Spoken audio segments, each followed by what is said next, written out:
Hi, everybody, and welcome to a special Monday Moohead Radio. I'm your host, the Big and Furry Bovine, Brian and Tony joining me. Of course, we're serving as a real pregame show. Usually there was a period, a streak, and Tony knows about this. The streak on Moohead Radio that I didn't miss a show was like years and years and years and years. And people will often ask me, it's like, well, geez, why are you missing a show? For one thing, I deserve a break like anybody else, but I wish that's what it was. But on Friday, I missed the program. My father had a stroke. It is something, he's 90 years old. I love him very much. And I was at the hospital to be with him. So sometimes there are really damn good reasons. And it does put into perspective some of the things we talk about. To start out the program today, Florida's Keontae Johnson, who was 19 years old, collapsed at a basketball game. It reminded me of Hank Gathers, fell flat on his face after completing a slam dunk at the other end of the floor. They're saying he is in critical but stable condition and following simple commands. Something horribly wrong has happened to this young man. When people start talking about the Cleveland Browns football game tonight, what's a must win, what isn't a must win, where the challenges lie. The challenges lie for people like Keontae Johnson and my father, who are in situations where you just hope and you pray that people get better. Fortunately, ESPNU didn't get the actual collapse, only after the fact. But it's something that is really unfortunate. Some people were saying that Keontae Johnson had the possibilities of going on to the NBA. Now he's fighting for his life and for his competency. So let's keep things in perspective as we move along in the program today. I was just talking to the guys before we started the show. All I was reading was the Indians were going to change their name, and now all of a sudden we get the news that the Indians are going to be the Indians again in 2021. Tony, you were saying something to me before we went live. Tell us, what's the story? Yeah, sorry, I'm in the car, so if it sounds low. They don't want to go the way of being like Washington is just known as the football team. So they're going to keep the Indians for 2020, the 2021 season, and then they will switch their name after the 2021 season. All right. So that's that. Not that I really am that interested. I want to say hi to a few people. Mike Nappy, of course, I remember Mike and Beulah. Of course, I do. It's great to see people coming back just to visit and say hi. I remember so many of the viewers of the program who were with us, and that's the beauty of a program like this. It's been going on for 16 years. Is you can hop on the bus for a while, you can hop off, you can hop back on, you can leave for good, you can get the fuck out of here and never come back. No, but you understand what I'm saying. It's like it's incredible the number of people that I've met that I haven't met through this program. So it's good to see you, to Mike. Yeah, I was giving him a hard time about Beulah being inside Beulah Ballbricker. Well, there's your Porky's reference for the show. Well, yeah. Well, when he's talking about DSN, how long ago it was, the Digital Sports Network. That was a tremendous amount of wicked fun in so many different ways. But, it's funny. I still chat with some of the people who were affiliated and associated with DSN. And it was a period of time in online broadcasting, that much I will say. But I did, some of the wonderful things happened there that I got to know some really nice people, including Bruce Drennan, and got to have several nice conversations with him before he moved along, and then before the whole thing imploded and moved along. Big game tonight. Of course, we're going to be talking about this, but I want to do this kind of with an overview in mind. I watched the Pittsburgh game with Buffalo and, watched with interest. Oh, hail the blood red uniforms. Yeah, well, I'm happy that Pittsburgh lost, and I think every Cleveland fan is. But, it makes you understand why teams like the Steelers and the Bills and the Ravens really are better football teams, even though the Ravens have fallen upon some hard times. And recently now, and we'll talk about Pittsburgh too, they have too. The thing that all three of these teams have is a defense that nobody can question. It's very difficult to blow out teams that have really good defenses. And at the beginning of that game, it was a punt fest. And, back and forth, back and forth, back and forth. And, big plays always create enough distance between teams, pick six being a big example of that for Buffalo. But, you look at how did Pittsburgh become 11-0, then 11-1, and then 11-2. And the answer is their defense keeps them in every game. And the same thing with Buffalo. Buffalo's got an ability to score points as well. Buffalo is a very solid football team. And Stephon Diggs and Cole Beasley have really made a big difference to that team. They sure as hell have. And now you've got a quarterback who has weapons at his disposal. He has his arm, he has his legs, he's got people breaking open downfield. He can take advantage of the strength of that arm, and very good football team. And they can still run it when they have to. That's right. You cannot afford to make the kinds of mistakes that Pittsburgh made. And, the reason that they're 11-0, 11-1, 11-2 is their defense. But the reason now they're 11-1 and 11-2 is because their wide receivers, Deontay Johnson specifically, not holding onto the ball. They're dropping passes. And really uncharacteristic for Steeler teams, but is catching amongst the team. And you could see Deontay's lack of confidence. He's going through, he's probably figuring out he better buy a jugs machine in the off season. Very difficult for the quarterback, who really is in a very difficult situation as well, because his offensive coordinator is Brian Daboll. And we've seen this act in Cleveland, and the Pittsburgh offense is not good enough to get them anywhere in the playoffs. So I mark them off the list. And in order to get the ball down the field to somebody, theoretically, he's going to have to stay longer than 2.3 seconds in the pocket, and he's going to get hit. He's going to get hurt. So you have those types of things going on with the Pittsburgh offense. They can't run the football. Connor is just not getting holes to work with, and he's not the greatest running back in the first place. This game started out, and I thought to God that Pittsburgh was going to come out and try to, not finesse them, but go right through them and run. But they were throwing those little dink and dunk passes throughout the game. It looks like it's all they're capable of doing.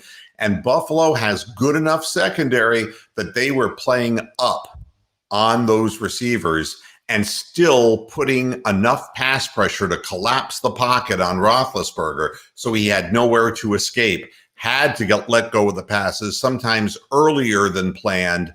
That's a blueprint for beating the Pittsburgh Steelers.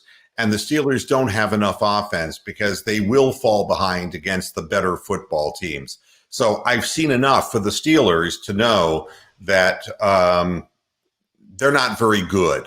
All right. They're one-sided, but they're one-sided the other way that we are. They're defensive strong, but their offense is Brian Daboll-esque, and throwing, just short little passes over the middle. And, once you have somebody drop a pass, like happened several times, you end up in 3rd and 7s, and they're just not built to convert because the quarterback can't stay in the pocket long enough.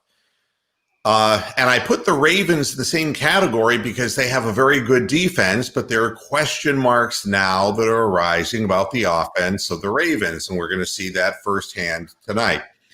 The Ravens have always been a run-first football team, and they've had some problems with that. And the more that they put on Lamar Jackson's shoulders, the less he was able to deliver. something I want to point out about Lamar Jackson, because everybody knows that I have been nothing but positive peaches and cream about this guy. He's gotten off to a tremendous start to a professional career. Except when I wanted the Browns to draft him, but go ahead. Yeah, well, I'll tell you something that I'm seeing in him that should be worrisome to all Ravens fans, and that is arrogance and cockiness. And I know you're going to say, well, what are you talking about? What I'm talking about is this kind of happy-go-lucky, I can do anything, I am strong, I am invincible, I am Jackson. He is throwing the ball from too many arm slots, okay? Plain and simple. This sidearm delivery that he started doing to imitate Patrick Mahomes has got to fucking go. That is going to kill his team in the playoffs if they make the playoffs. He's got to keep to his mechanics, and if he's going to throw from the pocket, he's got to go overhand, not sideways, because the ball floats out of his hand that way. He may think that he has all the athletic ability in the world to pull it off, but the fact of the matter is mechanics are mechanics. The best tennis players in the world, the best boxers in the world, the best quarterbacks in the world, the best everythings in the world, kickers, they all have a methodology. That methodology is based on sound mechanics. Baseball pitchers, the same thing. You can see why Clevenger continually hurts his arm, and why somebody who has a very long career, like Kluber, was so sound mechanically, or Glavine, or Maddox back in the day of the Braves. Compact motions. Look at Nolan Ryan. I mean, there's a guy who threw 98 miles an hour and up to his 40th birthday, and a guy who had this compact delivery that didn't put too much strain on his arm. It's a big mistake that Lamar Jackson is making, and he's doing it to be a show off. And you don't want to do that in the NFL. So, but what we're going to see from them is what we expect to see from them, which is they're going to come at you with the running game. Yeah, but I remember Randall Cunningham kind of got that way in 88, 89 with the Eagles. Yep. I mean, and you see it a lot with guys like Mike Vick too, who are very, very athletic and they can do all kinds of things. But it's the deal with the Ravens is they have that defense, and that is going to be a big bad omen for the Cleveland Browns, who don't have a defense. And if anything, if you take a look at the questionable offense that has befallen the Ravens in recent weeks, and this notion that the Cleveland Browns are getting better defensively, here's what I want to share with y'all. Here's the Cleveland Browns team stats. They score an average of 25 points a game, and their opponents score 24.7. All right. So by the hair of their chinny chin chins, they have scored fewer points than their opposition. They have scored 3 fewer touchdowns than their opposition. They have 23 fewer first downs than their opposition. Their rushing first downs, 99 versus 88 for their opponents, is where they thrive, but their passing first downs, 136 for the season versus 171 for their opponents. Their third down efficiency is equal. And that means that the defense is no better than the offense in that regard. We're not really good at getting the ball off getting our players off the field defensively. 43.24% of the time, our opponents are successfully converting third downs. The real scary thing is fourth down efficiency, where the Browns are 6 for 18 and their opposition 19 for 22. When you look at statistics like this, you say to yourself, teams are seeing an 86% success rate going on fourth down. It makes teams braver when they get the ball into Cleveland's end of the field. So, again, we've thrown 341 passes. Our opponents have thrown 455. And if you saw our secondary, you'd know why. But in a yards per pass attempt, about 7.5 for Cleveland, 7.2 for their opponents. Net passing yards per game, 206 for Cleveland, 257 for their opponents. We've only intercepted 7 passes, and our opponents 10. These are all averages, and it's an interesting thing that, sacks, yards lost, and you're looking at a situation where we've been sacked 17 times for 90 yards lost, but our opponents 30 times for 209. All right, so you have that.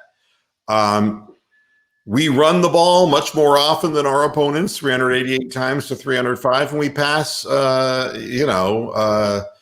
we get our yards that way, 1,893 versus 1,252 for our opponents. We have to run the ball to be successful. And defensively, we've had 2 weeks in this whole thing, and I'm going to add Bronk to the screen. Hi. Whoa. Dan Bailey's got the shakes, man. Looking at that. There you go. What the hell is it? It's a pizza. Oh, I couldn't really. The angle was such that. I can't. Yeah. Okay. What'd you get on it? Pepperoni, it looks like. Triple pepperoni frozen pizza made in Italy for a company called Iceland. If that's not confusing enough for you all. Well, I'm gonna mute my phone and whatever this is. Mute my cam so I can eat this in peace. All right, but I won't be here. Okay. He just didn't want to Tony the Calf it or Steven it. And then wind up and spit in the trash can. Yeah. For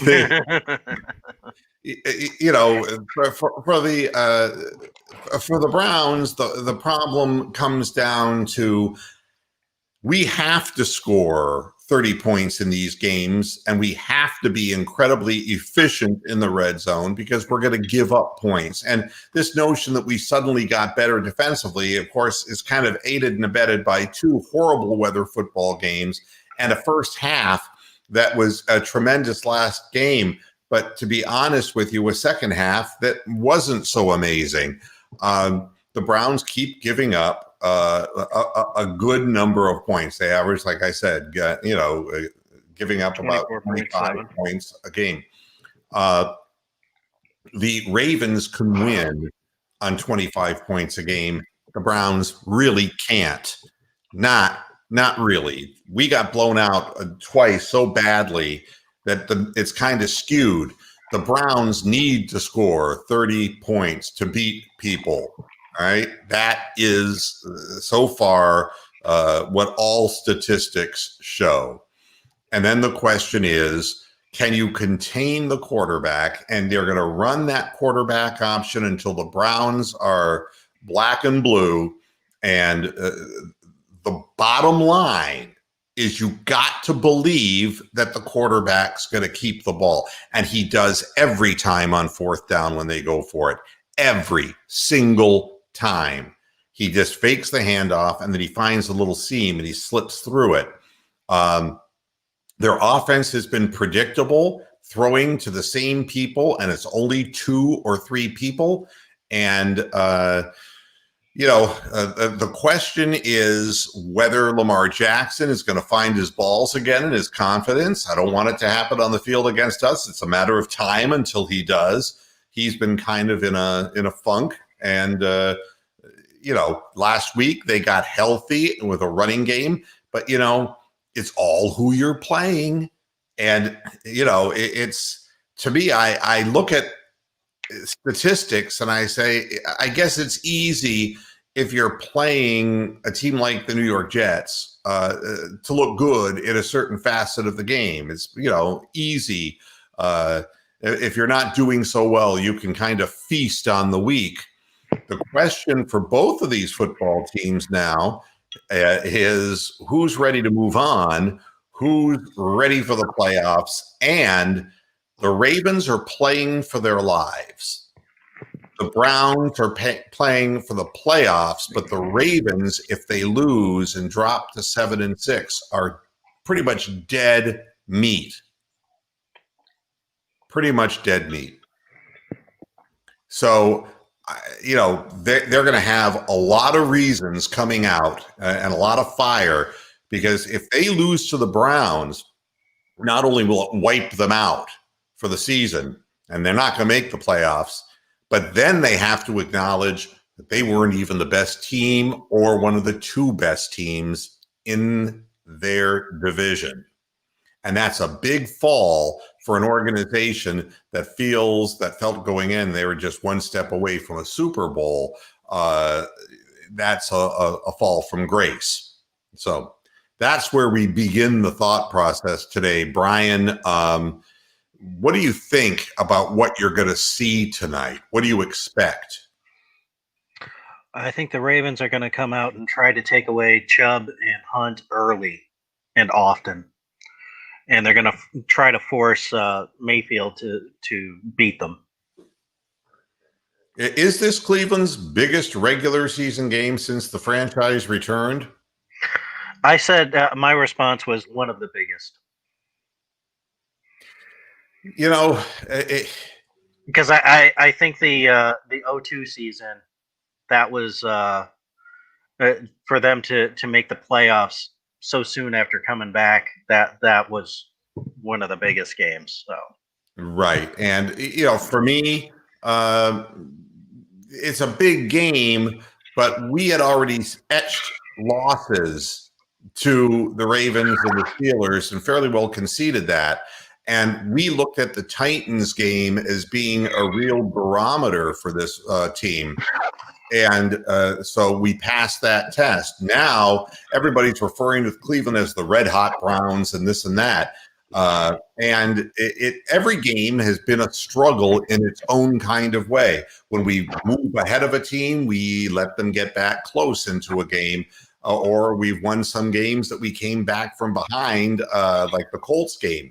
So it's a huge game from the standpoint of making a statement in your division and the future of how this division plays out. The Cleveland Browns have a strong tandem of running backs, and they have the makings of a maturing offensive line that's going to be together for some time. And that's real positive stuff. They have a quarterback who's learning to play within himself within a system. That's great. But what this game really is like any other game for Cleveland, it's a measuring stick to compare how we're doing to teams in our division. And these are the quality kinds of teams you would see in the playoffs if you make it. And you deserve to make it if you do what we did last week and beat a playoff-worthy team. And I think everybody would agree that Baltimore is playoff-worthy, but it's been a rough road because of the pandemic situation for them. And it's been a rough road that teams have kind of watched a lot of film and seen a lot of stuff. And Greg Roman continues to do the same thing week after week after week. And relying on that defense, and that's Harbaugh. And that's what's going to be hard for the Browns, I'm afraid, is facing the pass rush and how much time Baker's going to have. And if they're successful in shutting down the run, the types of bad things like happened the first time can happen all over again. All right, Bronk, you've had a chance to munch a little. What do you expect that you're going to see in tonight's game? I'm still eating, not quite done yet, but I think that the Baker Mayfield's going to have a good game, and we're going to do a lot of rollouts. I watched the Ravens play the Cowboys, and Cowboys are shit. But the Cowboys moved the ball, and Andy Dalton did not get fucking sacked. And the Ravens doing their old trick of putting 5 defensive linemen and linebackers on one side of the line and leaving the rest of the side empty and trying to blitz 5 guys against 2 guys didn't fucking work. So I think the Ravens are running out of ideas on defense. The Ravens are running out of ideas on offense.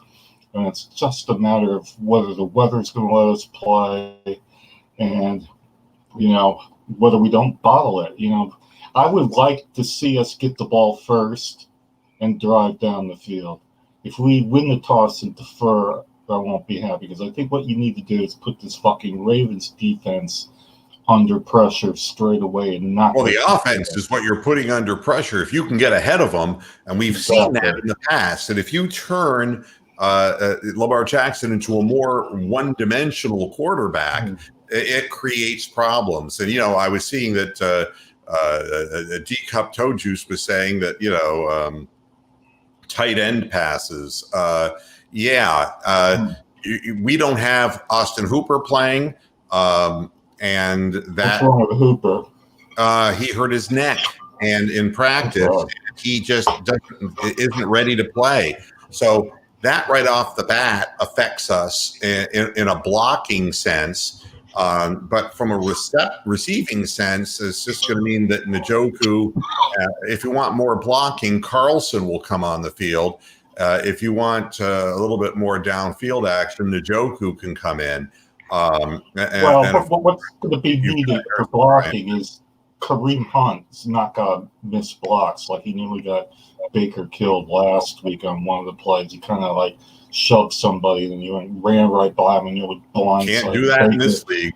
Into Bolivian. So our running backs need to block down when they do one of their patented blitzes. So I think they know what they have to do. I mean, the film out in the Ravens. Everything they do is out there. And, Keyblade, I agree. Against Dallas, anyone can run against Dallas. The holes were so big. I mean, my goodness. And really, Dalton is so far past it, and he had time to throw. He just couldn't get the ball to anybody in particular. And the game really, which you thought would not be close, was closer longer than it should have been under the circumstances. But they were able to run the football. But everybody, I mean, Dallas's defense is just an incredible mess. And you can't win without defense. And as it is, when you're playing with a backup quarterback, it's hard enough to win, but without defense, it's impossible. I was not impressed with the Ravens in that game either. But what we're seeing more and more of is teams underestimating lesser teams. And that theme continued yesterday. I mean, you're watching the Eagles beating the Saints. And I'm not saying that the Saints are world beaters with Rich Hill. Was that his name? Hill, the quarterback. Taysom Hill. Taysom Hill. Yeah, that's not where the Saints want to be. He's not doing a bad job, but to lose to the Eagles, and the Eagles tried at the end to get him back in the game. The Eagles don't know how to close out a deal, but managed to fall on an onside kick. But a lot of teams are playing shabby football against teams that are allegedly nothing. And we're seeing upsets. Now, this is not going to be the case for that in our game. It's going to be two teams, and one is stock value is going up, the other one's going down. And the question that they so soundly thrashed us earlier in the year, and I know it's a different set of circumstances now, but how do they stack up mano a mano? That's what it comes down to. It comes down to physicality, brute force, desire, and will, and whether the Browns believe that they can beat Lamar Jackson, just as Lamar Jackson does not believe that he can beat the Kansas City Chiefs. The Chiefs played a rancid game. I mean, my goodness. I mean, Mahomes threw 3 picks yesterday. there are a number of instances of teams who are underachieving, but when they get into the playoffs, that extra gear is going to kick in. The question that we don't know about the Browns, they're very studious. They've done a great job learning the system, but do they have that extra gear? It worries me that we had the Titans flat on their backs and let them back into the game. Do you have that extra gear when you need it to kick in? And do the Ravens, because of their past experience with playoffs and their success, and especially their success against Cleveland. So these are questions that wait to be answered. And we're suddenly the spotlight games, right? And then we have the Giants with Daniel Boone back at quarterback.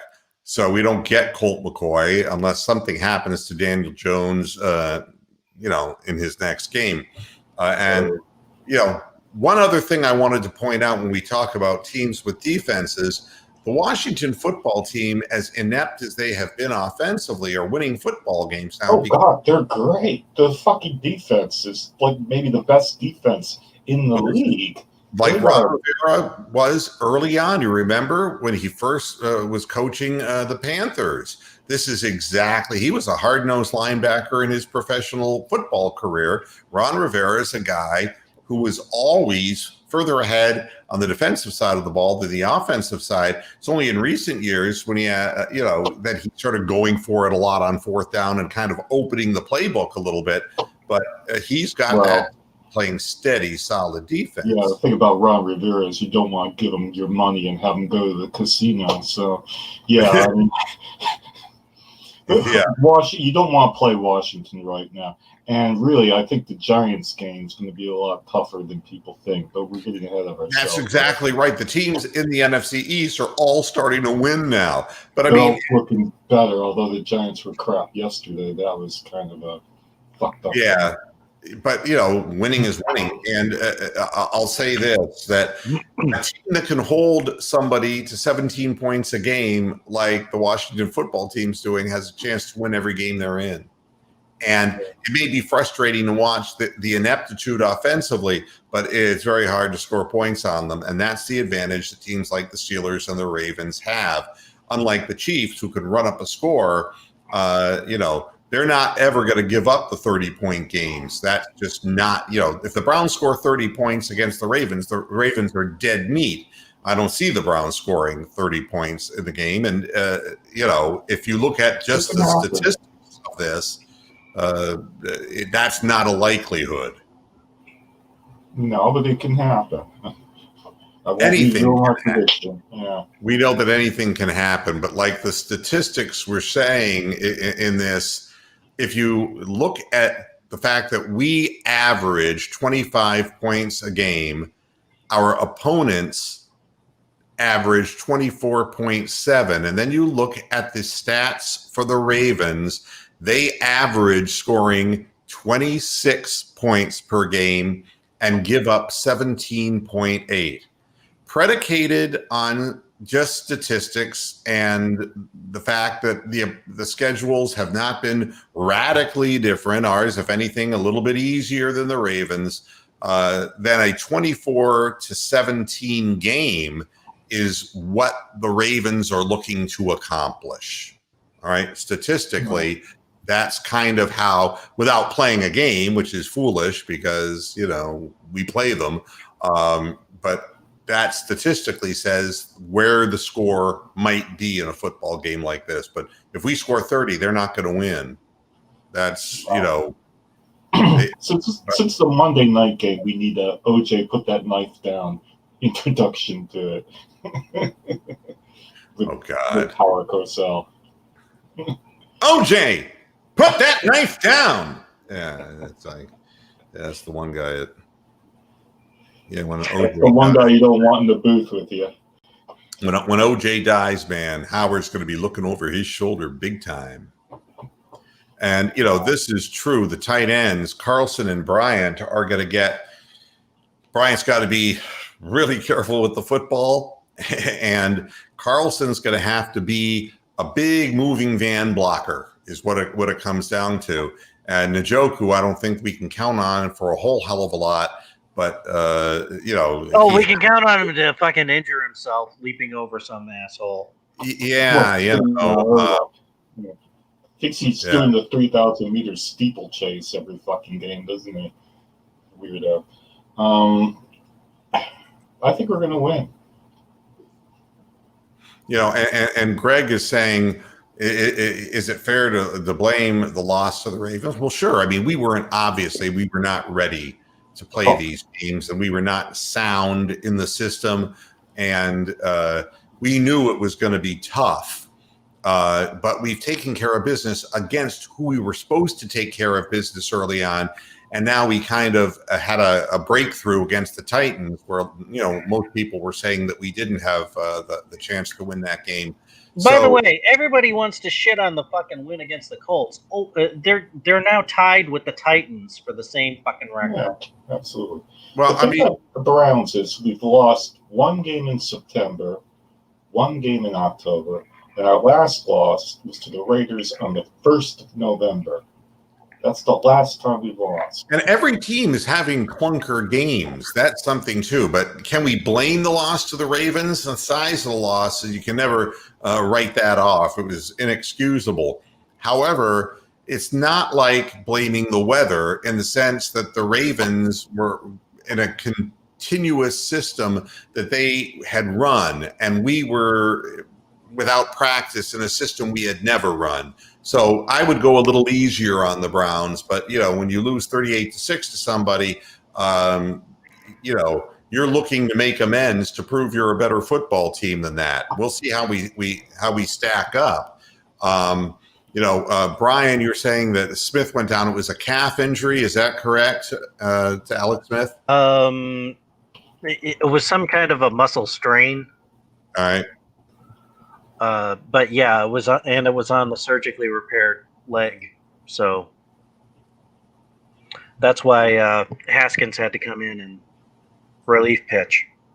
Yeah, and Liberty Bell, you're right. I mean, a perfect quarterback for a team that has that kind of a defense is a quarterback who doesn't turn the ball over and moves the chains, and that's Alex Smith personified throughout his whole career. Wouldn't take a chance even if he was comped at a casino. That is the type of quarterback, and that's what separates him from being like one of the greats or something, is that he never, he was so focused down on completing shorter, move the ball down the field throws, very high percentage completion guy, but no chunk capability at all. But you're right. A team that gives up 17 points a game needs that quarterback. They don't need a Haskins who's going to turn the ball over. We were lucky we played the Redskins when we did, because they've gotten a lot better, particularly without Haskins throwing the ball to whoever he was throwing the ball. We caught a break on that one. Alex Smith, though, he's like a less athletic Derek Carr. Leave the guy alone. Right. Or kind of a guy like Phillip Rivers, that kind of a guy.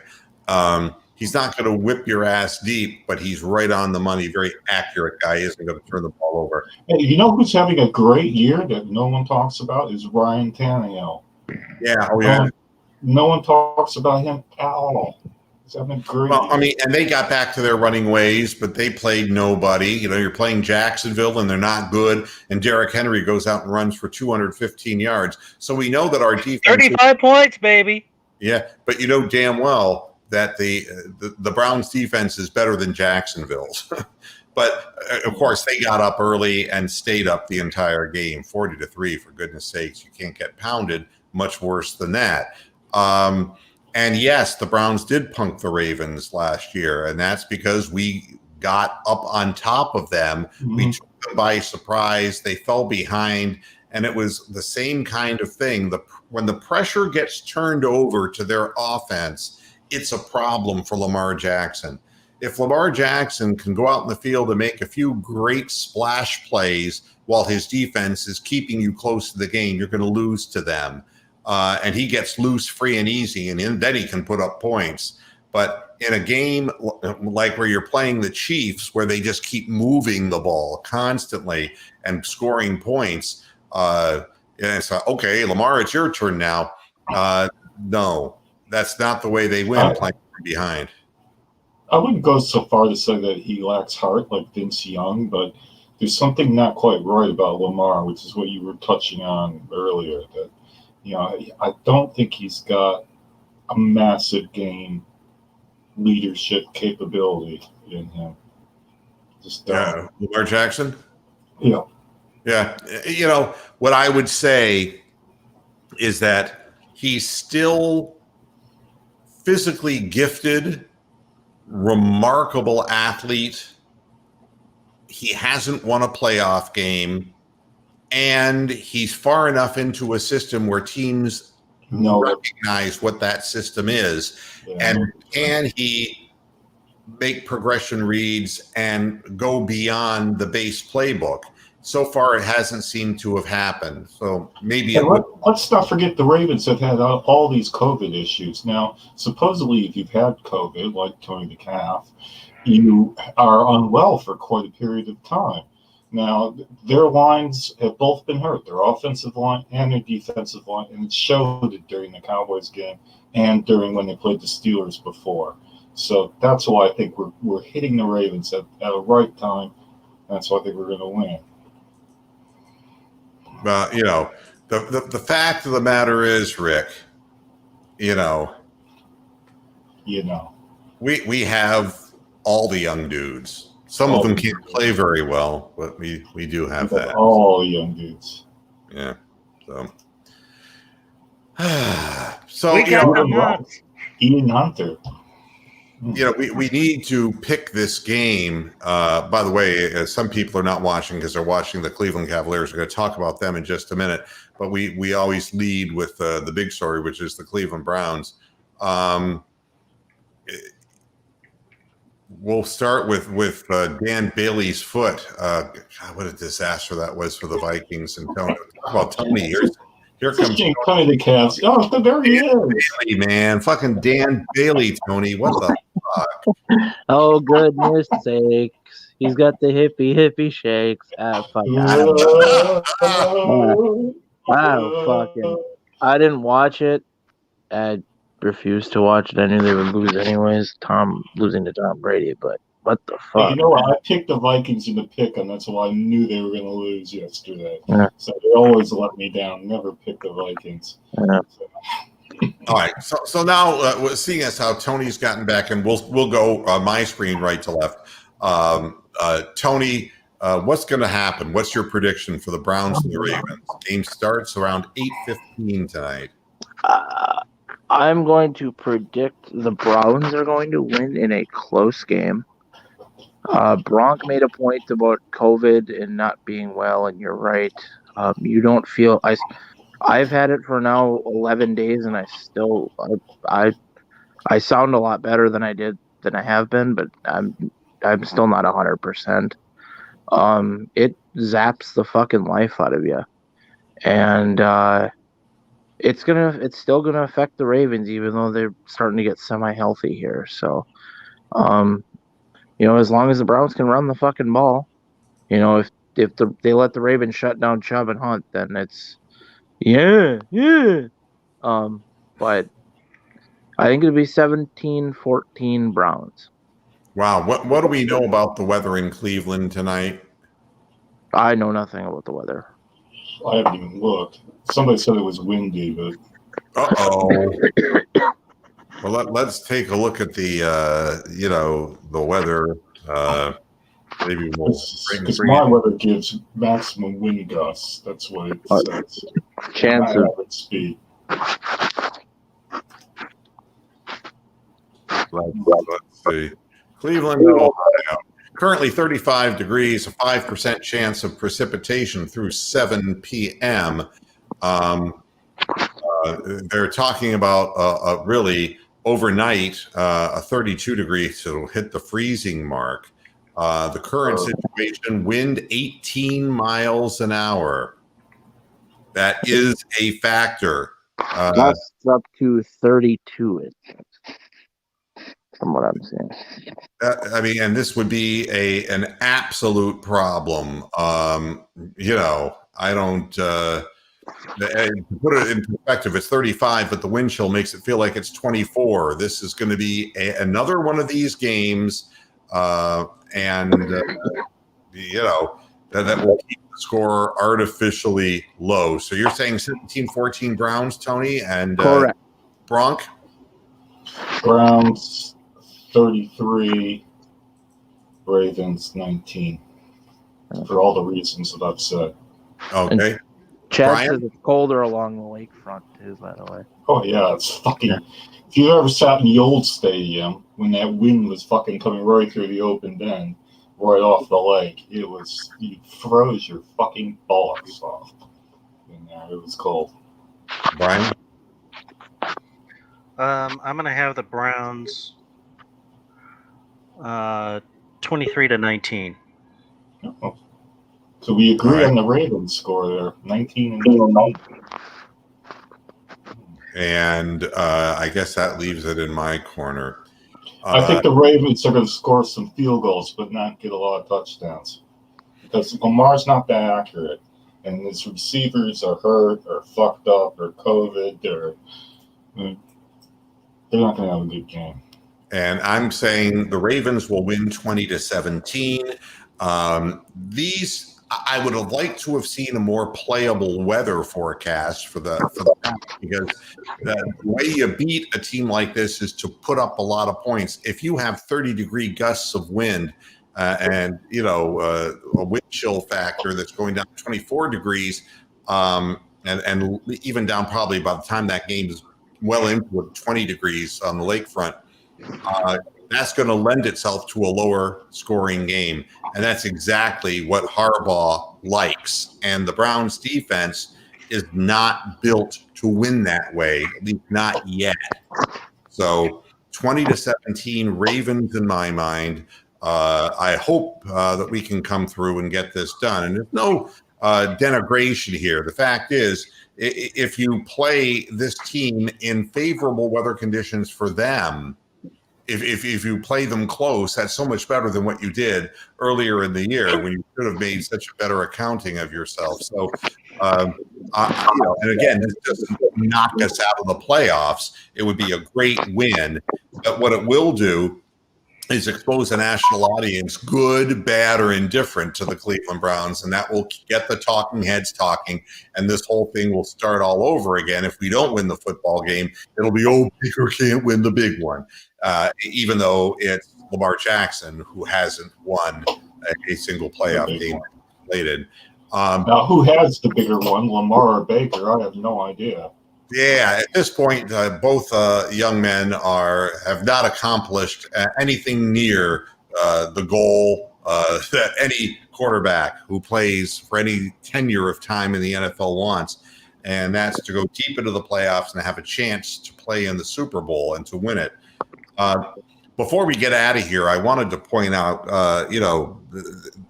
comments made that, there's more than just Cleveland Browns. And in fact, the Cavaliers have started their preseason. I'm recording and watching the game. So I did watch Isaac Okoro make, the last segment, have 16-point fourth quarter. And that's wonderful. Good confidence for your kid. The Cavaliers are going to be horrible this year.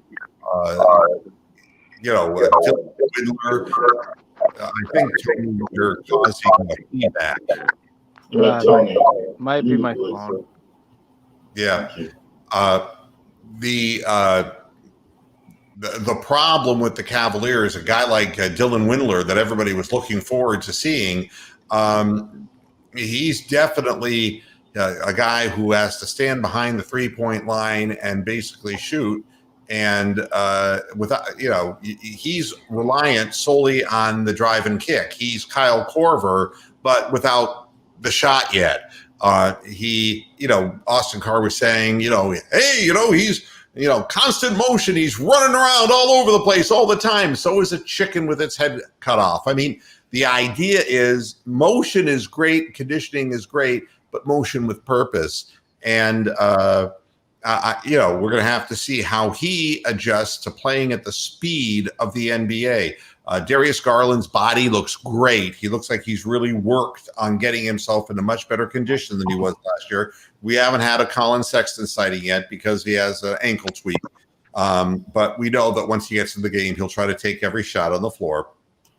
Kevin Love is not going to put out real hard in the preseason because of his back, and that's going to be a factor.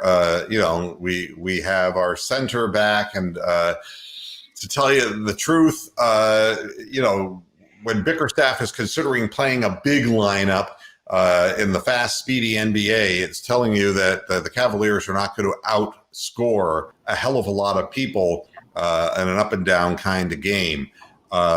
The players, of course, who are fighting. Windler is fighting for court time. Okoro is fighting, and when you're the fifth pick in the draft, he's going to get opportunities. Jetty Osman is in this. These guys all basically play the same position, and there's only so many minutes to go around. But when you have backup guys like Dante Exum, you're not going to be very good. It's the depth of the team that is really criminally lacking, and it's going to be painful at times to watch this team. They are predicted by most NBA experts to be the second to worst team in the league this year. Be patient, folks.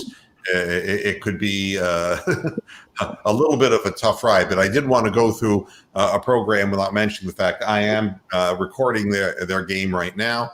Wow. And You're glutton for punishment watching them. I want to follow them. I want to be able to, speak intelligently about them. And, and I'm going to look at the scores right now in the NBA. So I can say that the Pacers are ahead 43-40 with 6 minutes, 6.5 minutes left in the second quarter. The Cavaliers scored 32 points in the first quarter, but gave up 35. In the box score, the people having the big day for the Cavaliers, Drummond just got 13 points, but his plus minus is minus 10. So that isn't good. In fact, if you look at the starters, Nance Jr., Drummond, Garland, Dotson, and Okoro, they're all negative 18, negative 10, negative 8, negative 15, and negative 15. The bench actually did a better job, believe it or not. Windler actually did score 5 points, so that's to his benefit. And Thon Maker is one of the worst scary I've ever seen in my life, and And LiAngelo Ball was waived by the Pistons. You say, bye-bye. You go out for the 18 draft, you don't get picked, and then the Pistons drop you after 2 preseason games. Bye-bye. Who's the Cavs head play-by-play guy now that old Fred McLeod's no longer? Everybody's dead. Better question, who's the coach? JB Bickerstaff. I'm blanking on his name. Isn't that terrible? Oh. Is his last name Edwards? It's not Regai, is it? No. No, Regai's no longer. No. I'm not sure. Somebody can look that up in the chat room. Who's doing the play-by-play for the Cavs on television with Austin Carr doing the color? He was the guy who was recommended by Joe Tate, of all people. Joe Tate said, take a look at this guy. He's good. And I thought that's one of the nicest things that a professional can do for another professional. And he's done a very solid job in announcing the games. He's a radio guy by trade. So he's used to calling games the old-fashioned way that Tate did, without pictures. So, Hey, Charlie Pride's dead. Everybody's dead. Well, Pride didn't have to die. He died of COVID because of the goddamn GMA. I mean, what in the hell are they thinking? Having a big shebang and nobody wearing masks in a state that has been ravaged by COVID. That they're not announcing that Charlie Pride caught it at the GMA program, but the fact is that many artists turned out positive, some of whom didn't even get to perform on the program because they were sick. Yeah. Wow. Yeah, so that's most likely, it was a month ago, and a month later he's dead. Yeah. Terrible. 86 years old, and that's the price to get your Lifetime Achievement Award. You have to give up your life, I guess. So. Not all I can say after that one. But hey, since there's no post game, there's got to be a Peter Ellis preview for the game. Of the preview for tonight's game by Peter Ellis. All right, wait a sec. Got to do this right. It is Peter Ellis from heaven. Oh, it's going to be a cold, cold night, colder than a witch's tit. I can say that now because I'm not on the BBC. I can say fuck, shit, and cunt as well. Oh. The game itself concerns me considerably. The quarterback knowing exactly where he's going to run and his footwork and his athleticism in a cold day could be difficult for the Browns. And as for Baker, he's got to put the biscuit in the basket and prove that he can throw the ball with accuracy in cold weather. My pick for this game from Peter Ellis: Browns 24, Ravens 17. I'm going specifically with statistics, but in the Browns' favor. Good night, everybody, and God bless.